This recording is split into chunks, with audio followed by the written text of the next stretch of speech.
Hello, friends. This is Dave Hurwitz, executive editor at ClassicsToday.com, here with fabulous concert programs number 143. Oh my goodness. And we are currently working our way through all of the George Lloyd symphonies because I have permission to play samples. Yes. And we're on symphony number 3. The idea behind these programs, let me just say, some people made a comment, which I realize is a very valid one, which was looking at the title of this series, Fabulous Concert Programs. They think I'm talking about maybe concerts that I've been to or other things, not things that I'm putting together for you to listen to at home and enjoy sometimes unfamiliar but always wonderful music. And that's true. It's a valid criticism. There's nothing I can do about it, unfortunately, because we're up to number 143 in the series, so I can't really, change the name. Well, I could, I suppose, but, I'm committed. Anyway, this is a lovely program consisting of both familiar and unfamiliar works, and I think what makes it really interesting is the difference in style. There's real contrast in the style of each of the 4 composers featured. And it's all actually, I'm looking at it, it's all kind of contemporary-ish. It's all post-20th century. And it just goes to show that so much of the best orchestral music was written in the 20th century because that's when the orchestras existed. People forget, and I never tire of saying this, that although the standard canon of classical works goes back to the Baroque period, orchestral music, really colorful, fun orchestral music for the modern symphony orchestra, is modern. It's mostly modern. It dates from the latter half of the 19th century, from the Tchaikovsky, Dvorak, Brahms people, Wagner, Liszt, that whole crew leading into the 20th century. That's where all the great orchestral music, or a lot of the great orchestral music, was written. Everything else before that was kind of a happy accident, you might want to say. So people should not be afraid to listen to more modern music because it's really going to display the power and color of the modern symphony orchestra. And that's what this program does. That's really what this program does. That's the only overall guiding principle I had. And other than that, it was just contrast. So George Lloyd's Third Symphony is his shortest symphony. It's only about 23 minutes long, and I have to confess, in some ways, I think it may be the weakest of the 3. It's a transitional work. And I don't mean by weak like it's bad. It's not. It's not, but I'm going to play you sort of what I mean, and you'll see. It's short, and it seems like he's heading towards something, which means that the work in itself can be a little bit less than satisfying. And not because he doesn't try. It has this enormous peroration at the end. A big, huge, brassy, exciting, it's gorgeously scored and brilliant and all those things. The problem is it's a little bit too big for the context. You get the sense that that kind of music would be better placed in a work of greater scale. It's a question of proportion. It's not that there's anything wrong with the music. The slow movement, as usual, has tunes that are gorgeous. it's beautiful and beautifully scored. But you get that feeling that there are elements jostling for, trying to find their right place.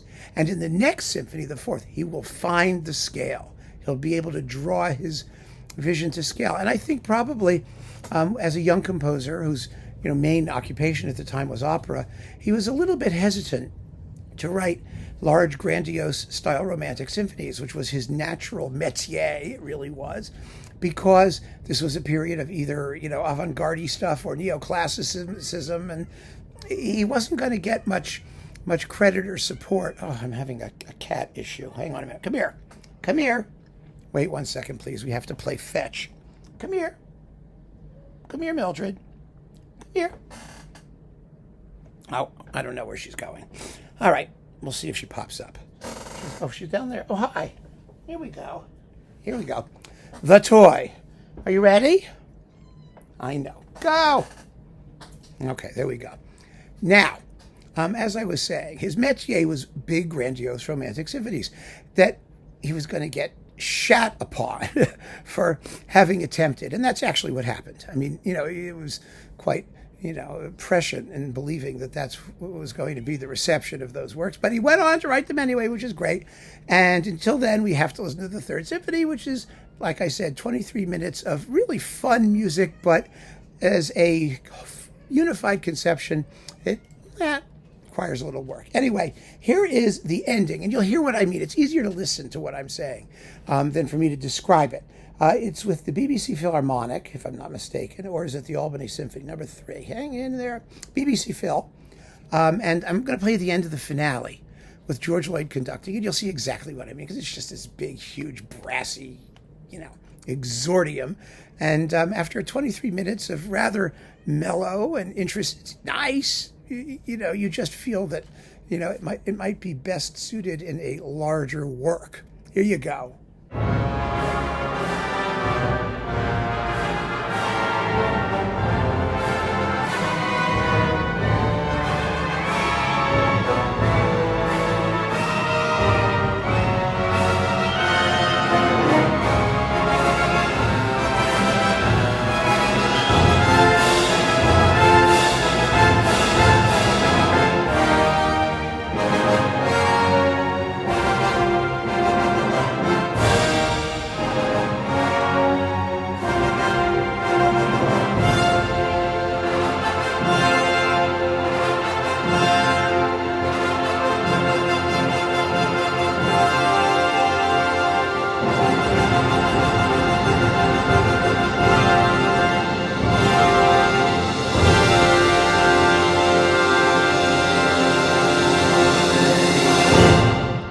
Anyway, it's a beautiful piece, and it's fun to listen to, and it's only 23 minutes. Like I said, it's like a big overture.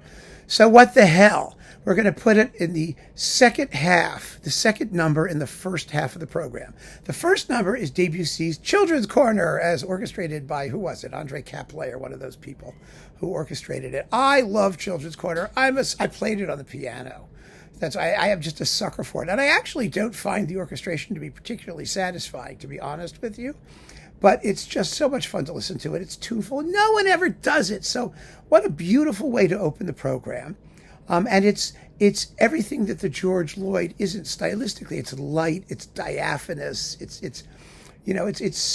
so different in style than Lloyd, who's sort of hearty and beefy and, full of march rhythms and stuff like that. So I think it makes a very nice contrast in the first half to have the Debussy and then the George Lloyd. Then we have intermission, and we all go have our snacks and orangeade and whatever and cough drops, and we come back for the second half. Now the second half begins with Jan Leifs, or John Leifs if you want to call him that, from Iceland. We got to hear Geyser. Now, the Icelandic language, of course, gave us the word geyser, and geyser is a geyser. And I've actually been to Geyser to see Geyser, which is the geyser. There's a field where there's a geyser. It's called Geyser. And Geyser has been dormant, I'm sorry to tell you, since about the 1950s. It just sits there and kind of dribbles out warm water. But right next to Geyser is another one called something like Strickelfur or something like that. And that thing goes off every few minutes. And it's so much fun. It sort of like goes, and then all of a sudden it just roars to life and then settles down into a puddle. And then the whole process repeats itself. It's fabulous.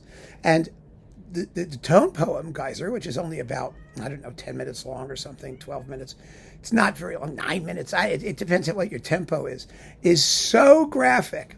It's absolutely fantastic. It's just so much fun to listen to, and it does exactly what it says it is, and you really should just go listen to it. You're going to love it. It's just amazing. And why it doesn't get played every 15 minutes, I have no idea. It's not written for the insanely crazy-sized orchestras of like Hecla and his other, the Volcano tone poem and some of his other ones. And it doesn't have a chorus in it, I don't think. I don't think it does. It's purely orchestral. It's much easier to do. And it should be played. It's a wonderful calling card for his particular brand of Icelandic folk-influenced nature tone poetry. So after that, very graphic little tone poem, we conclude with the concerto, and a concerto that's going to bring down the house. It's a fabulous concerto. Martinu, Piano Concerto number 3, his biggest piano concerto. Some people call it Brahmsian. I have no idea why. It's about 35 minutes long. and in three big beefy movements. It's very exciting. It's full of great tunes. And it's in a style, again, that's as different as possible from Geyser. It's Martinu's typical syncopated, kind of willowy, sometimes impressionistic style. It's just a glorious piece of writing for piano and orchestra. I've seen it performed once, and it really deserves to be played much, much more frequently because it's a thrilling concerto that anybody who loves, Prokofiev and Shostakovich and, Rachmaninoff even, they're going to like it. It's just terrific. And it makes for a wonderful program, a wonderful way to get George Lloyd's third into a program where it's not going to be overshadowed and it's not going to sound like, you're, the cousin that, you feel you have to invite to the party, even though nobody particularly likes them, that sort of thing. It doesn't lose anything by being heard in this particular company because they're all such different works in such different styles. And so it'll be a lot of fun. And so I would suggest that you give this concert a listen at your home. And I guarantee it'll be a lot of fun if you do. So keep on listening, friends. Thanks for joining me. Take care.